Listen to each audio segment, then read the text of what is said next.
waktu kita pasti akan berubah pula. Maka harus dilakukan ketika teman kita katakan, ayo ngopi lagi. 2 kali, 3 kali seminggu, sebulan kita sudah lupa dengan sholat subuh kita. Begitulah perkara-perkara yang buruk itu senantiasa bisa meninggalkan, melemahkan perkara yang baik. Ya. Ini riyadhah, ya, latihan yang kita lihat kenyataannya begitu. Maka apa yang harus kita lakukan? Tetaplah di dalam ketaatan. Maka dengan ketaatan itu iman kita akan naik.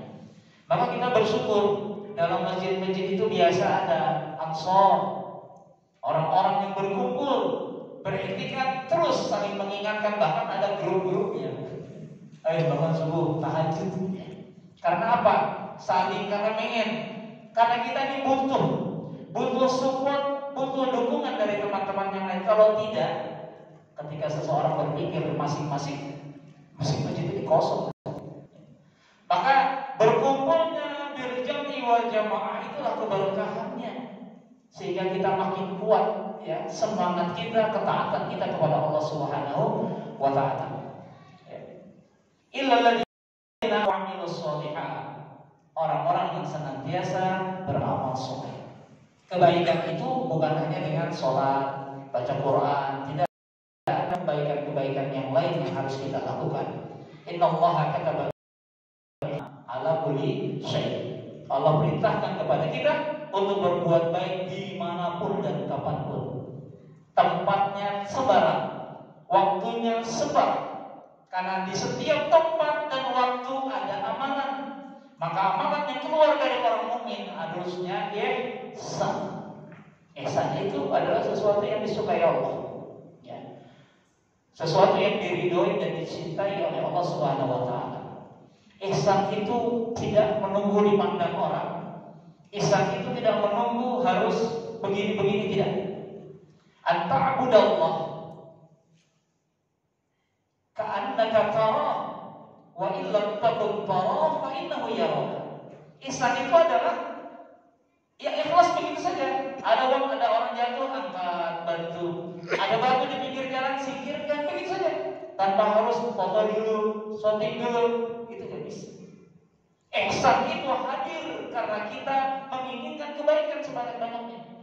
Maka ketika kalau kita menginginkan, meniatkan, mungkin banyak yang bisa kita lakukan. Tidak harus menunggu punya uang yang cukup untuk berinfak sedekah. Tabassumuka di akhika sedekah. Bersenyum biwajhin talqin, dengan wajah yang senyum menggembirakan, itu sudah sedekah. Jadi untuk berbuat kebaikan dalam Islam ini tidak membutuhkan banyak harta. Kalau banyak harta nanti takutnya riya, ya. Tapi yang pasti adalah khairul amal, kata Rasulullah, sebaik-baik amal dari hamba dari umatku ini adalah adwamuha wa inqad, adalah amalan-amalan yang langgeng walaupun sedikit, ya. Bisanya setelah sholat fardu, sholat rawatib saja, nggak apa-apa, ya. Bisanya 2 rakaat, malamnya 2 rakaat dengan 1 witir, tidak apa-apa, tapi langgeng. Daripada sekali sholat tahajud 11 rakaat, besoknya stop, besoknya sudah libur. Begitu pula infak.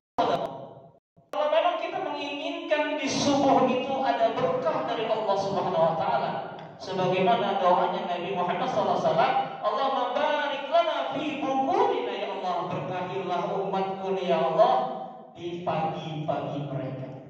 Semua hamba Allah itu mendapatkan berkah di subuh-subuhnya.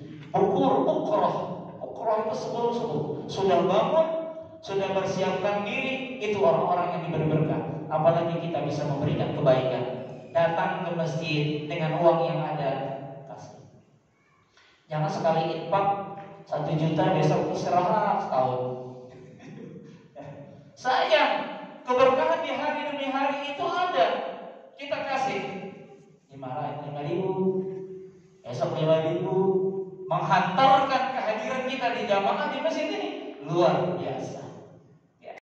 Jadi Rasulullah mengatakan khairul amal, sebaik-baik amal itu adalah adwamuha, yang dawam, ada dawam, berlanjut, berkesinambungan. berkesinambungan walaupun sedikit. Maka apa yang bisa kita lakukan? Kalau seandainya habis sholat fardu, kita harus minimal kita bisa melakukan sholat-sholat rawatib, qobliyah dan ba'diyah. Karena apa? Kita harus berperang, Pak. Kemalasan itu senantiasa mendorong kepada kita untuk malas, pulang dulu. Nanti sampai rumah lupa untuk sholat wajibnya. Maunya di rumah. Sebaik-baik sholat sunnah itu adalah di rumah. Sehingga jangan jadikan rumahmu itu kubur yang pernah disolati. Jadi kapan kita sholat di rumah? Ya sholat sunnah. Sebaiknya, afdalnya sholatul fardhu di masjid, wa sholatul sunnah fil bait, di rumah. Biar rumah kita ini mendapat sinar juga, ya, daripada sujud. Shahidul bait sujud rumahnya jadi berkah, tidak bocor. Al baitul ladzi la yuqra'u fihi al-Qur'an kal baitil haq. Rumah yang tidak pernah dibacakan Quran itu seperti rumah yang bocor. Kalau rumah bocor itu masuk air, ya kan? Kalau rumah bocor tidak pernah dibacakan Quran, awalnya panas, masuk. Ada yang keliling atau masuk. Hawa jahat masuk, tanah rumahnya kering. Tidak ada tilawatul Quran, tidak ada ayat-ayat Al-Quran dilantunkan di dalamnya juga salah. Tidak pernah dibacakan, disolatkan di rumah juga salah. Jadi apa yang harus dilakukan? Yang tidak mampu di rumah, apalagi di rumah tidak ada tempat mihrabnya nih, sempit misalnya, ya sholat di masjid. Kalau di rumah memang sudah ada mihrab, ada tempat sholat di rumah lebih baik. Tapi biasanya kalau sholat di rumah, baru mau sholat, lihat makanan jadi makan, lupa sholatnya. Ya. Kami banyak perasaan sendiri. Kadang-kadang pulang sampai di rumah lain lagi. Ya, maka akhirnya setelah sholat fardu kita lakukan sholat sunnah, qobliyah dan ba'diyah yang bisa kita lakukan. Ya. Kecuali sholat malam. Ya. Jadi apa yang harus kita lakukan? Iman dan amal soleh kata Allah, sehingga kita tidak termasuk orang-orang yang rugi dan merugi dalam hidupnya. Ya. Nah, maka kerugian itu harusnya kita hilangkan dengan etikat kuat kita untuk menjadikan hidup ini dengan sebaik-baiknya. Maka Rasulullah SAW mengatakan dalam hadis, "Intanim khamsan qabla khamsin." Olehmu 5 perkara sebelum datang 5 perkara. Syababaka qabla haramika. Waktu mudamu, kan biasanya dari sini kan nggak ada waktu orang mudanya, nggak ada. Ya, di mana-mana, Pak. Ini tantangan berat bagi generasi, setiap generasi orang-orang Islam dalam permasalahan generasi. Ya. Ya. Dikatakan janganlah sampai kau meninggalkan generasi yang lemah. Ya. Jangan sampai kita meninggalkan generasi yang lemah imannya. Kita sekarang ini berpikirannya generasinya kita ini adalah generasi milenial. Ya kan? Setiap orang tua akhirnya apa? Memanjakan anaknya, apa butuhnya? Beli komputer, beli, belajar tinggi-tinggi, tapi lupa dengan perkara yang berhubungan dengan ibadah yang menyelamatkan anak ini dan kita sebagai orang tua. Betapa menangisnya orang tua kalau ternyata nanti di akhir anak-anak kita menjadi orang yang jauh daripada Allah, bahkan akhirnya juga jauh dari orang tua. Na'udzubillahi min dzalik. Maka amal soleh ini harus menjadi bagian terpenting dalam kehidupan kita.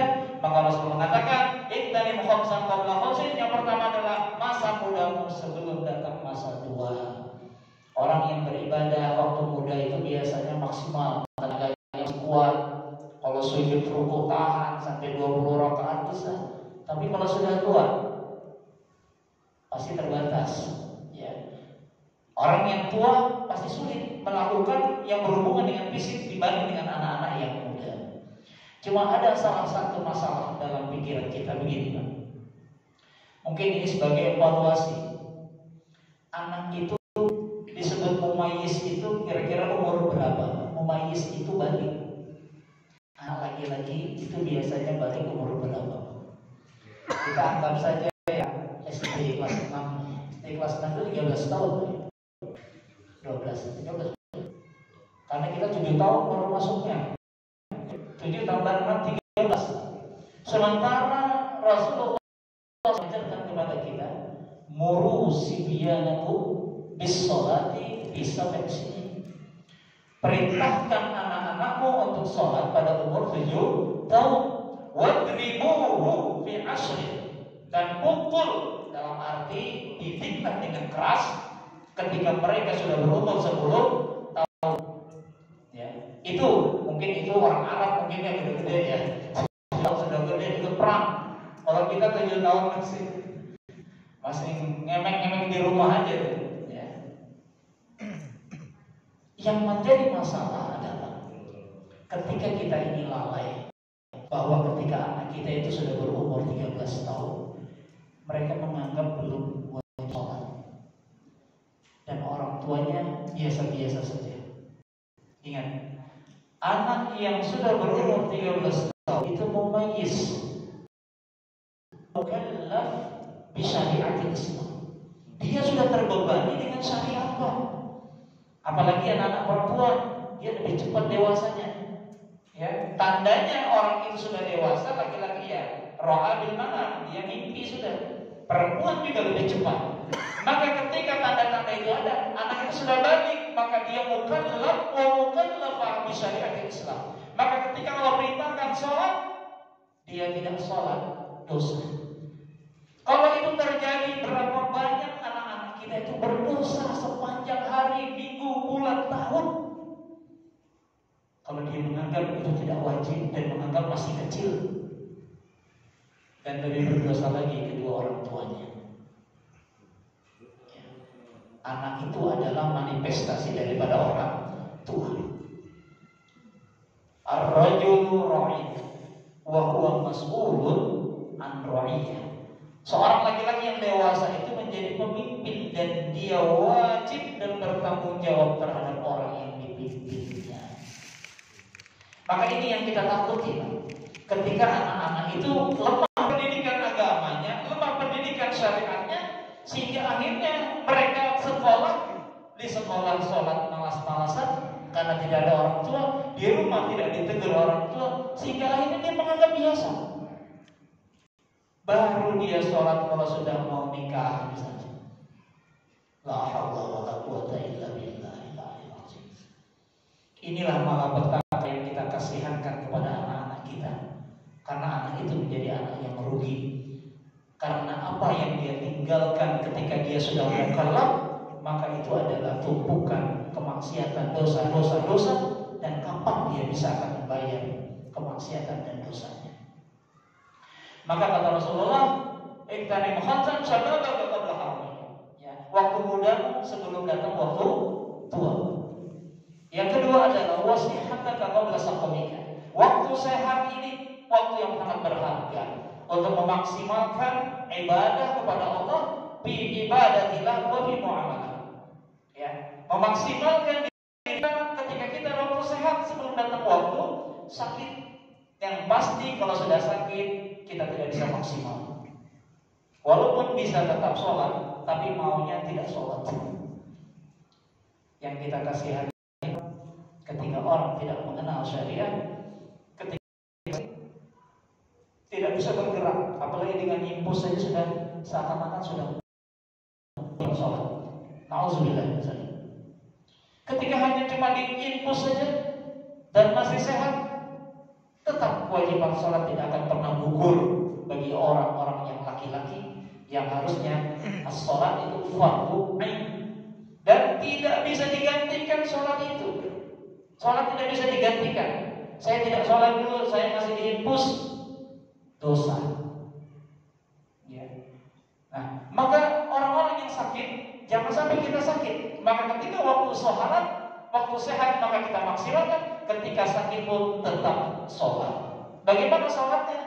Kita mempunyai rukhsah yang diberikan dalam agama ini. Dan agama ini bukan agama yang susah, bukan agama yang ekstrim, tapi agama ini agama yang sangat memberikan kemudahan bagi setiap umatnya, untuk tetap sholat dimanapun dan kapanpun dia berada. Ya. Jangankan yang sakit, orang yang bepergian saja kadang-kadang sholat tidak. Naik bis, duduk di bis, kenapa tidak sholat? Gak bisa wudu, mobilnya jalan terus. Siapa yang suruh wudu? Tidak ada yang suruh wudu. Agama memberikan rukhsah. Kan nanti kibatnya berpindah-pindah, di barat nanti pindah ke utara, selatan. Tidak ada masalah. Itulah itu harus menyala terus, sehingga dimanapun kita berada dalam safar, kita tetap melaksanakan sholat. Bagaimana? Kita diberi rukhsah dengan jamak dan qasar. Kita diberi rukhsah tidak dengan air wudu, tapi dengan tayammum. Benar, agama ini mengajarkan agar umat ini tetap terus taat, karena sholat tidak bisa diganti. Sholat dikodok, beberapa ulama mengatakan, tapi sebagai bentuk penyesalan boleh saja. Diterima oleh Allah atau tidak? Innamal a'malu binniyat. Menerima atau tidak? Tapi kalau kita menyesal dengan penyesalan, dengan sebenarnya, kita bermohon pada Allah, mudah-mudahan Allah. Ya. Karena sholat itu kanat alal mu'minina kitaban mawquta, waktunya sudah ditentukan. Bagaimana mungkin dari sholat setahun baru kita pondok sekarang? Meremehkan itu namanya, ya. Ya, dan ini yang kita takutkan, karena lemahnya kita memandang anak-anak kita dalam pendidikannya hanya pendidikan dunia saja yang kita kejar. Sekarang kalau kita melihat keadaan sekarang, apakah kita masih pengen anak kita ini disuruh berkompetisi untuk menjadi pemenang dalam kehidupan atau tidak? Pada saat ini ketika AI sudah berjalan, orang-orang tidak membutuhkan lagi pabrik-pabrik, tidak butuh orang-orang bersarjana. Yang kerja robot-robot, yang kerja sudah pakai digital. Apakah kita masih nyuruh anak kita bertarung sana biar kau bisa menang? Disinilah yang menjadi pemikiran kita. Mana yang harus kita dahulukan bagi anak-anak untuk keselamatan dunianya dan juga akhirat yang terpenting. Sekarang pendidikan kita, mohon maaf, pendidikannya sekuler. Pendidikan yang dikelola oleh negara ini pendidikannya sekuler. Tidak ada pendidikan agama. Dari yang dulu ada berapa mata pelajaran, tinggal satu hilang-hilang. Di mana kita mendapat mendidik anak? Kalau kita sendiri tidak bisa mendidik anak dengan keterbatasan. Kalau kita hanya berdiam diri dan hanya, pokoknya kamu belajar, masuk sana, masuk sini, kuliah. Sementara kuliah sekarang sudah ditampakkan di muka mata kita. Sistem pendidikan yang ditampakkan, yang diberikan oleh negara saat ini adalah sistemnya satu sekuler. Kemudian apakah orang-orang yang sudah berpendidikan itu menjamin bahwa hidupnya akan bahagia, hidupnya akan makmur? Kalau sudah dia S1, dia bisa mempunyai gaji sekian. Kalau S2, lebih kali 2 kali sekian. Ada jaminan? Allahu a'lam bishawab. Kita tidak anti, tetapi Allah sudah menentukan kepada kita. Jangan kita ini memfokuskan diri kita hanya mengejar dunia, jangan. Ya. Bahkan mengatakan izhad bid dunya yuhibbukallah wa izhad fi ma indaka yuhibbukan. Kasih jarak dengan dunia. Kurangi angan-anganmu tentang dunia, tentang kenikmatan duit yang melimpah. Ya. Kenikmatan yang mewah, mobil-mobil yang mewah. Orang kaya itu biasanya 1000%. Kalau orang ingin menjadi orang kaya, di mana kira-kira? Saya menginginkan kaya, saya harus kaya. Kalau tidak kaya-kaya, apa yang dilakukan? Akhirnya penyelewengan. Akhirnya tidak mampu melakukan kemaksiatan dan dosa. Sementara agama mengajarkan kepada kita, Allah yang pencipta langit dan bumi tidak tidak pernah membanggakan dunia sekalipun dalam Al-Quran. Lihat saja. Tidak pernah dunia ini dibanggakan oleh Allah. Tidak. Ad-dunya jami, rendah dunia itu kata Allah. Apa sih yang dapat kalian inginkan dari dunia ini? Kalau nikmat, senikmat apa dengan uangmu itu?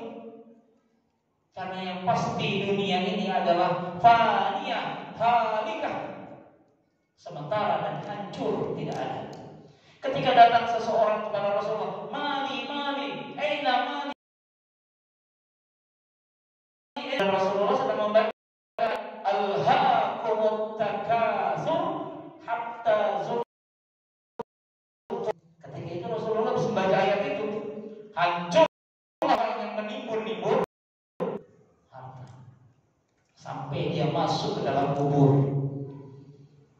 Kemudian Rasulullah mengatakan, ya benar, aina maluk, aina mali, maluka illa ma akalta fa afnita, wa ma labista fa ablaita, wa ma tasaddaqta fa abdaita. Kemudian Rasul mengatakan, hei, kamu ngomong apa harta-harta?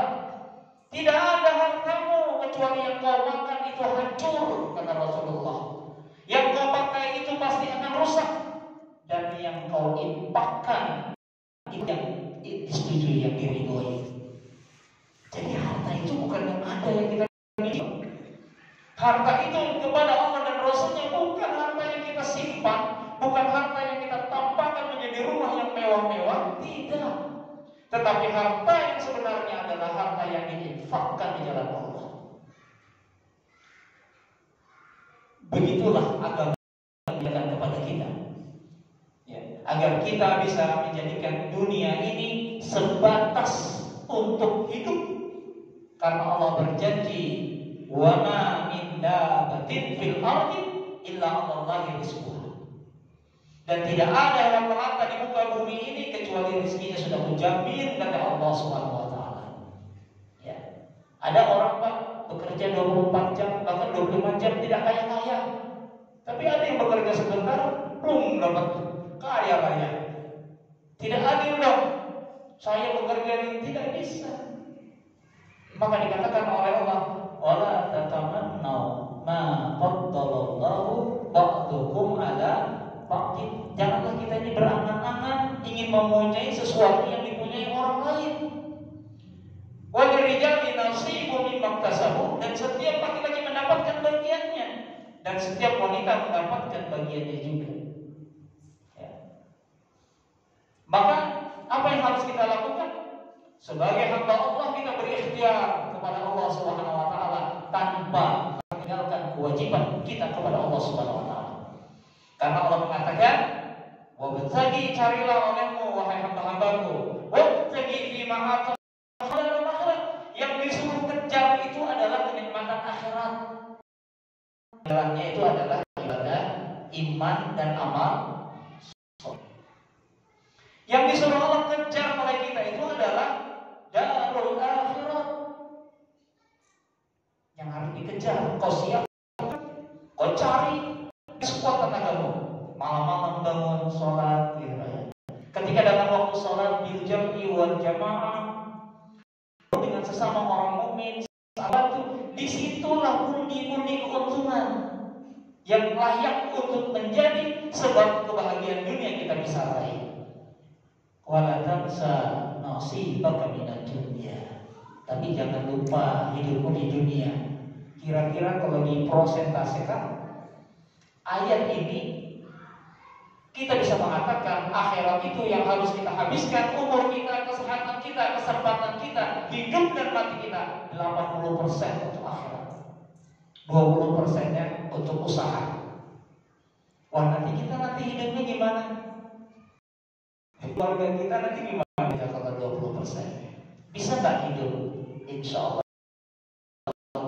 Yang menjadi masalah keinginan kita yang besar, angan-angan kita yang terlalu tinggi, itu yang menyebabkan kita akhirnya wah nggak bisa hidup ini. Kalau hanya berdiam diri, memang Allah tidak membolehkan kita berdiam diri, tidak. Kita bisa bekerja, tapi jangan lupakan akhiratmu. Karena bahwasanya kalau sudah hubbud dunia, dia sudah akan bisa melalaikan Allah. Maka Allah berfirman dalam Al-Quran, ya ayyuhalladzina amanu, wahai orang-orang yang beriman, la tulhikum amwalukum wa auladukum an dzikrillah. Ketika dia berusaha sungguh-sungguh, setelah dapat hartanya, dia lupa dengan akhiratnya. Maka Allah mengatakan, wahai orang-orang yang beriman, janganlah sekali-kali hartamu dan anak-anakmu melalaikanmu daripada zikir kepada Allah Subhanahu wa taala. Dan itu fakta. Kalau orang sudah bergelut dengan harta, keinginannya meluap sehingga akhirnya lupa akan akhirat, lupa dengan tetangganya, lupa dengan ibadahnya. Nauzubillahi min dzalik. Kira-kira apakah benar yang Allah firmankan bahwa seandainya kalau orang itu bergelut dengan dunia, pasti dia susah untuk konsentrasi untuk akhiratnya? Kita ini kalau melihat orang kaya, seakan-akan orang kaya itu enak lah ya. Kalau kita melihat orang kaya itu enak betul seperti tetangga seberang itu, gitu ya. Mobilnya banyak, mobilnya 2-3, rumahnya bertingkat, kamarnya banyak, istrinya 2-3. Itu kan kita melihat seakan-akan orang yang kaya raya, materi yang banyak itu enak. Tapi kalau kita tanya orang tersebut pusing, stres, harus bayar pajak ini, pajak ini, pajak ini, harus servis ini, servis ini, servis ini. Punya mobil 3, kalau jalan yang dipakai berapa Pak? Gak mungkin yang dipakai. Punya kamar rumah bertingkat, yang dipakai tidur cuma satu. Ini tipu daya dunia. Ini tipu daya dan hawa nafsu, sehingga kita akhirnya lalai dengan dunia akhirat kita. Memang ini tidak populer, Pak. Kita pasti tetap ingin kaya. Saya pun punya mobil, saya harus punya mobil, kan begitu. Tapi kalau usaha kita untuk menuju keinginan kita itu akhirnya menyebabkan kita lalai, maka kau termasuk orang-orang yang rugi kata Allah Subhanahu wa taala. Enak, sepertinya enak Pak jadi orang kaya, tapi jadi orang miskin tidak ada yang mengatakan enak. Apa kata Rasulullah SAW? Ya, inna fuqara'u min ummati, kata Rasulullah. Rasulullah itu kaya atau miskin Pak? Rasulullah itu kaya. Tetapi kekayaan Rasulullah itu tidak dikumpulkan menjadi rumah yang besar, rumahnya tidak. Habis kekayaannya dibagikannya untuk janda, anak-anak fakir miskin, anak-anak terlantar karena orang tuanya terbunuh menjadi syahid dalam perjuangan dalam. Rasulullah itu kaya, tapi kekayaannya tidak tampak berupa materi karena semuanya diberikan oleh Rasulullah.